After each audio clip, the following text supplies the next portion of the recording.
Hilary's joining us now. Hilary, you're on the phone. That not work this Yes. morning, dear. It's technology, is it? No, it's when I can hear you quite happily, and then when you actually click through to me for some reason. Anyway, we will figure it out, Josh and I, sometime this week, Okay, hopefully. cool. Listen, you would have caught up with this. Have you got any colonialist monuments in Dunedin that need to be torn down? I haven't heard about any yet, but don't give them ideas. Just in case anybody could be listening, don't give them ideas. Haven't you got a monument of Queen Victoria in the place ironically known as Queen's Gardens? Yes, we have. We've got a monument up on the top of the Opaho, and if you don't know about it, then it's because you didn't take a girl up there and do what young gentlemen and girls do in cars up the top of Signal Hill Monument.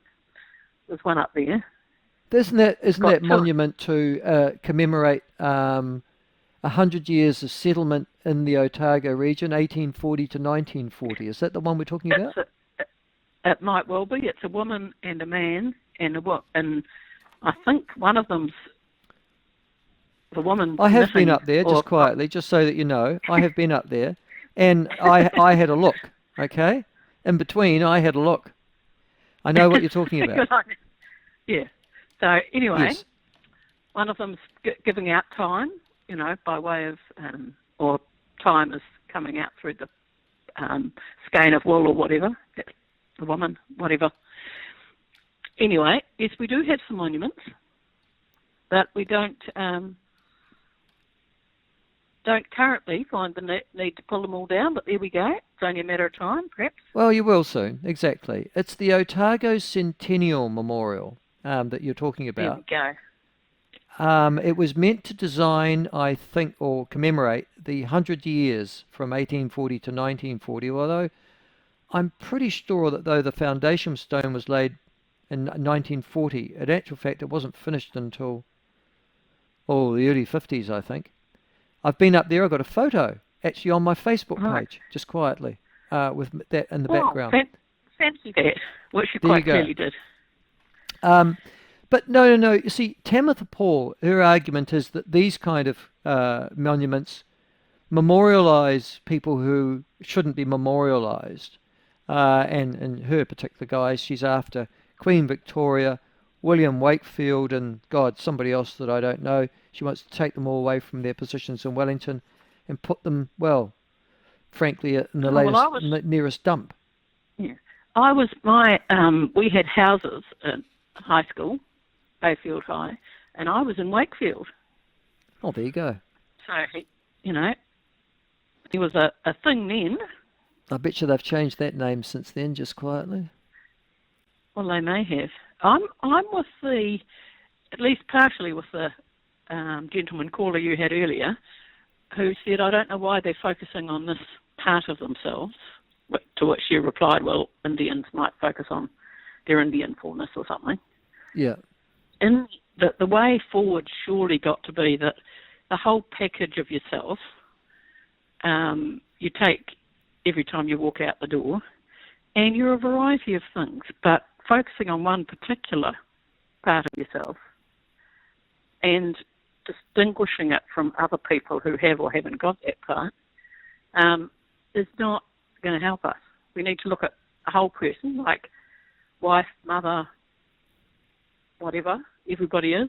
So that they belong in a family, they belong in a workplace, they belong with some skill sets, and they belong with abilities or not so much abilities. The whole person needs to walk out the front door. I don't know that I could separate. I don't know. You see, I'm not Maori, and I'm not Indian, and I'm not Chinese. I am largely of British descent, and I trace my culture back, as I said, to pre-Christian times and the sort of philosophies of ancient Greece and everything that's happened subsequent. So, aren't I just that person by nature, and aren't you as well? That's just who we are. That's part of our, for want of a better word, it's part of who whakapapa. you are. Yeah. It's just not all of who you are. I mean, just like for the people who the thing about them is something that is awkward or difficult or makes it harder for them to get around the world, all they want is to not be defined by that thing. You know, diabetes or that you're in a So wheelchair your or whatever. argument is that if I seek to be known as Maori, and that is my distinguishing characteristic, that will somehow inhibit me from being a complete person. Is that right? No. I'm saying don't seek to... You can seek to do what you want with your marriedom or your lack of marriedom, whatever you've got. But don't make everybody else think everything in the world is about that. It's only Right. one of the things about you. So the issue here is really imposition. You can think what you like, but the moment that you impose that thought on me and expect me to compromise, you've crossed a line. Yes, and I'm not so much compromising as that you are, because you want to be known as that unfull, uncolourful person. I'm just Maori or I'm just Pākehā or something, rather than the fullness of yourself. Okay. A whole lot of you should be brought to the party. This is all in very my view. holistic, I have to say. This is too early in the week for me. I'm starting to, okay, all right.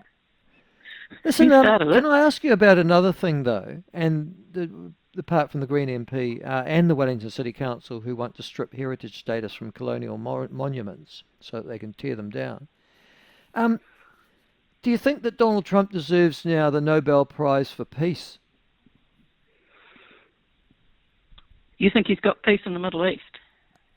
No, he's got it. Well, there'll never be peace in the Middle East, but he's got them stopping to kill each other just as quickly as they were, hasn't he?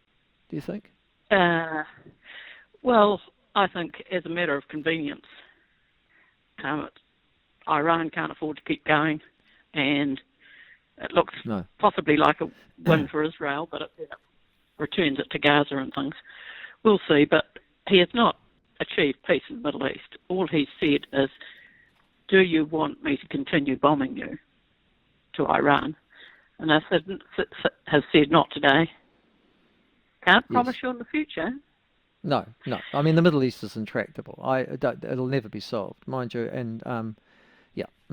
And I'm not. I've never, as you know, I haven't taken sides on this issue because I just think it's all madness there. But I'm interested in the fact that Donald Trump, though, has also had another victory this week, and that was, and I thought you might like to comment on it, given your legal background, where he's got the Supreme Court to agree with him that lower court judges can't stop Donald Trump's executive orders from being enacted.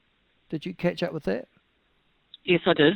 And, well, there's a variety of things. I gather that the Supreme Court in America perhaps collects things together. It's the season, because when I heard the end of it, I heard them saying something like, we won't hear any more from them till the spring or something. Yeah, that's right. Yeah. But it makes sense to suggest that a local judge, a state judge, can't demand federal behaviour. I mean, it's sort of, don't go outside your... Well, you see, I think our justice system's absurd, but I mean, gee, that's pretty amazing when... It'd be like a district court judge in New Zealand. Oh, probably an environment court judge, actually. Wouldn't it, Hilary? In terms of status. Striking down, I don't know, a government regulation because it didn't accord with their particular view as to how that regulation was made. I mean, it would be... Yes. It would no more think of doing it and fly to the moon. Yeah. They get appointed in a different way, some of the judiciary, don't they? Yes, they get voted on. And if you're a Democrat in a Democrat area, or a Republican, that's the major consideration. Yes, so for some of them, it's a bit depressing thinking that it's got to the point where judges can decide for themselves. That, and in fact, they have all these long hearings, don't they, when there's a new judge for the Supreme Court to see whether the Yes, that's right, in House front of the Senate. decides Yeah. But it doesn't surprise me that, and although it's it's a win for Trump in a technical sense, but it doesn't solve anybody's problems moving onwards, does it?